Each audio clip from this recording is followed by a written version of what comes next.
नमस्कार दोस्तों, सत श्री अकाल, आदाब। स्वागत है आप सबका बीबीटी यानी बिग ब्रदर टॉकिंग पे। आशा करता हूँ सभी लोग बिल्कुल स्वस्थ होंगे और अपनी लाइफ में व्यस्त होंगे।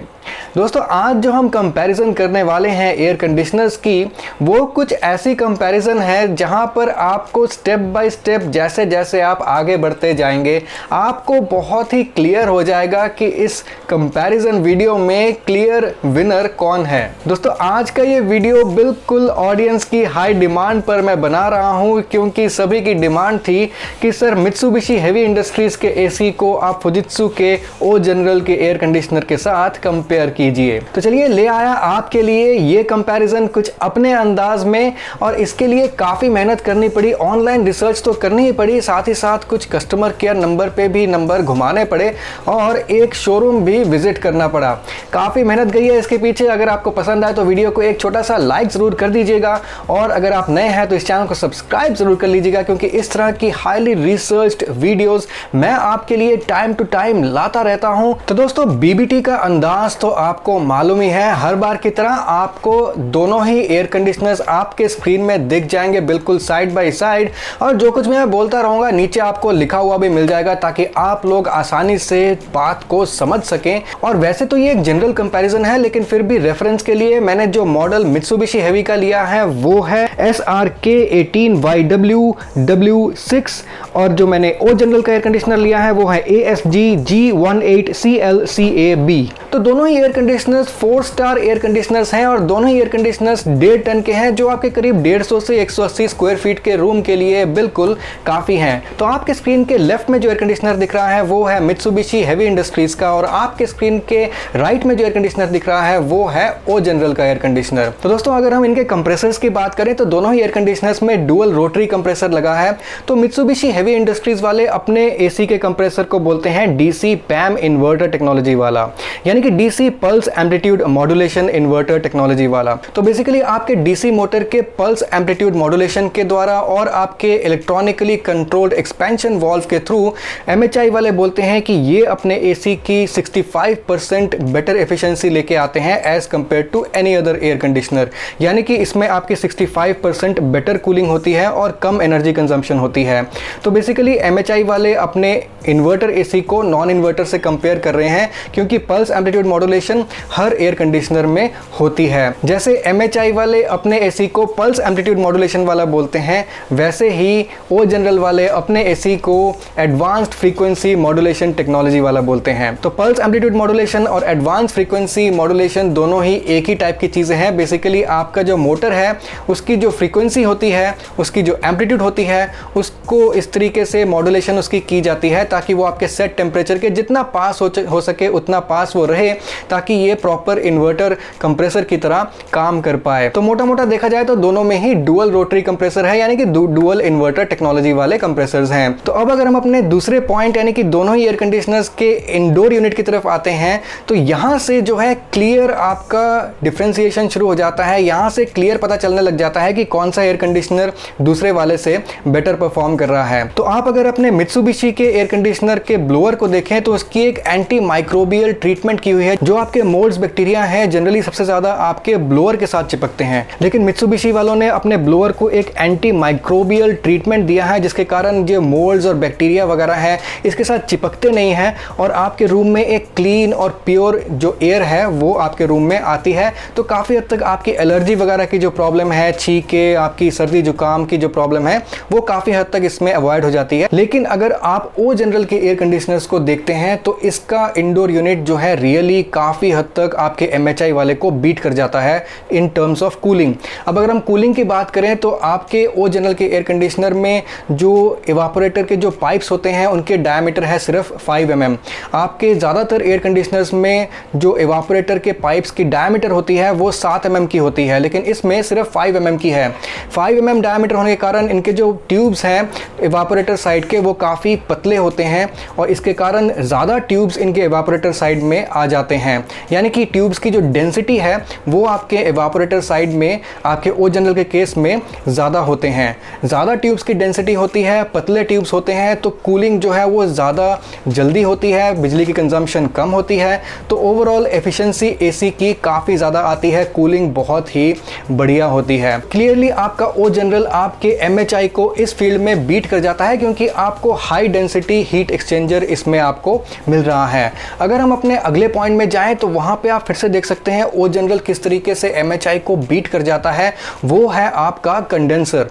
आपके कंडेंसर पाइप्स को देखें तो दोनों ही एयर कंडीशनर्स में कॉपर कंडेंसर पाइप्स आते हैं, प्योर 100% कॉपर के आते हैं, जो कि अंदर से ग्रूव भी होते हैं ताकि गैस की फैलावट बहुत अच्छी तरीके से हो और एसी की ओवरऑल एफिशिएंसी भी अच्छी निकल के आए।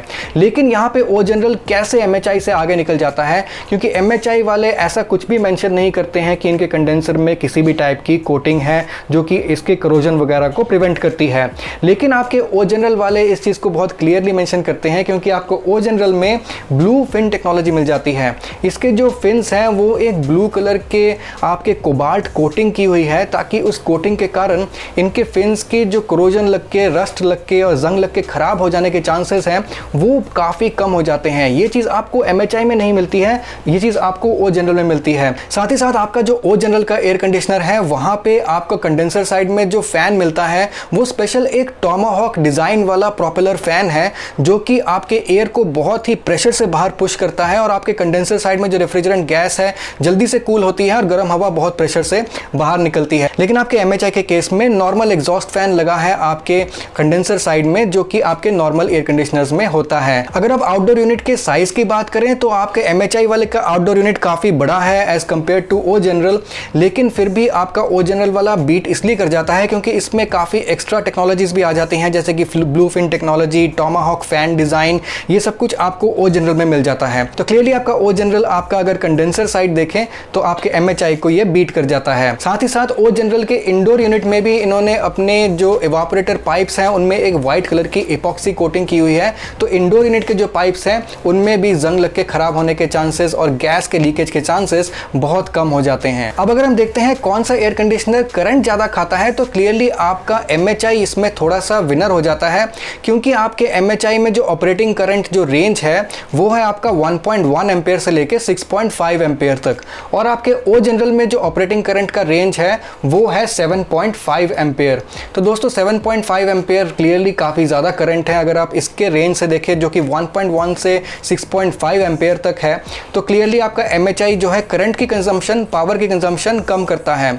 लेकिन ओ जनरल के एयर कंडीशनर जब आप खरीदते हैं तो पावर कंजम्पशन के बारे में आपको बिल्कुल नहीं सोचना चाहिए, क्योंकि ओ जनरल के एयर कंडीशनर्स प्योरली आपके कूलिंग की तरफ ही कॉन्सेंट्रेट करते हैं। वो आपके बिजली थोड़ी बहुत ज़्यादा ज़रूर खा सकते हैं, लेकिन वो आपके कूलिंग जो है सबसे ज़्यादा बढ़िया प्रोवाइड करते हैं। अब अगर हम अपने अगले पॉइंट में चलते हैं जो कि है एयर फ्लो, तो आपका ओ जनरल में आपका एयर फ्लो बहुत ही बढ़िया है। ये करीब 25 मीटर तक आपके एयर को थ्रो कर देता है, यानी कि अपने एसी से अगर आप 25 मीटर की दूरी पे भी बैठे हैं तो भी आपको एसी की डायरेक्ट हवा महसूस होगी।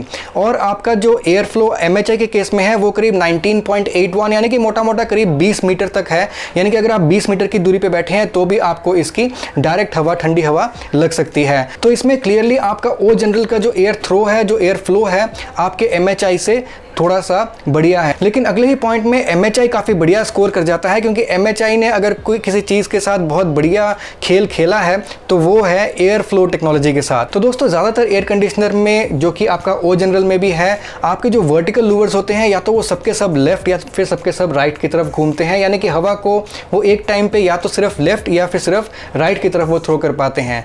लेकिन MHI का जो एयर कंडीशनर है उसके लूवर्स आप लेफ्ट साइड के अलग से और राइट साइड के अलग से कंट्रोल कर सकते हैं, यानी कि एक ही टाइम पे आप हवा को लेफ्ट और राइट दोनों तरफ में आप भेज सकते हैं। तो आपका MHI के केस में एयर फ्लो के जो अलग अलग टोटल सेटिंग्स हैं वो आपको ओ जनरल से बहुत ज़्यादा मिल जाते हैं। तो MHI का एयर फ्लो का टेक्नोलॉजी जो है वो अभी तक का मेरे हिसाब से सबसे बेस्ट है। तो अब अगर हम दोनों एयर कंडीशनर्स के फिल्टर की बात करें तो दोनों में ही सेम टाइप के फिल्टर्स आपको मिल जाते हैं।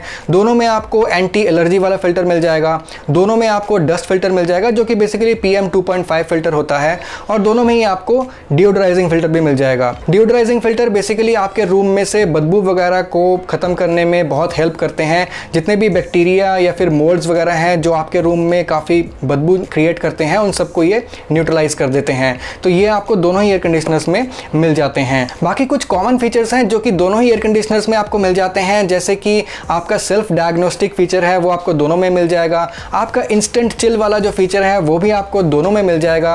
और आपके दोनों ही एयर कंडीशनर्स के पीसीबी में आपको सिलिकॉन कोटिंग मिल जाएगी, जिसके कारण पीसीबी की लाइफ काफ़ी बढ़ जाती है। इसके आराम से आसानी से ख़राब होने के चांसेस, पानी वगैरह लग के ख़राब होने के चांसेस काफ़ी कम हो जाते हैं। अगर हम देखते हैं दोनों एयर कंडीशनर्स में कौन सी गैस यूज़ की जाती है, तो जनरली आपको MHI में भी R410A और R32 यूज़ की हुई मिल जाएगी। इस पर्टिकुलर मॉडल में R32 यूज़ होती है और O जनरल में भी ये दोनों गैसें यूज़ होती हैं। हालांकि इस पर्टिकुलर मॉडल में आपका O जनरल में R32 यूज़ होता है। लेकिन अगर हम एयर फ्लो वॉल्यूम की बात करें तो आपका O जनरल इसमें फिर से जीत जाता है, क्योंकि इसमें आपको एयर फ्लो वॉल्यूम मिलती है 975 CMH, यानी कि 975 क्यूबिक मीटर पर आवर। और आपको जो एयर फ्लो वॉल्यूम MHI के केस में मिलती है वो मिलती है 850 CMH। तो आपका क्लियरली इसमें O जनरल ज़्यादा एयर फ्लो वॉल्यूम आपके रूम में थ्रो करता है एज कंपेयर टू MHI। अब अगर हम दोनों एयर कंडीशनर्स के ISCR रेटिंग को कंपेयर करें तो आपके MHI की ISCR रेटिंग है 4.49 और आपके O जनरल की ISER रेटिंग है 4।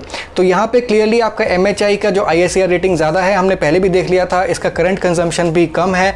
तो ओवरऑल आपका MHI का AC जो है पावर कंजम्पशन कम करता है, लेकिन आपका O जनरल का AC पावर कंजम्पशन ज़्यादा करता है, लेकिन फिर भी इसकी कूलिंग बहुत ही ज़्यादा बढ़िया होती है अगर आप MHI से कंपेयर करें तो।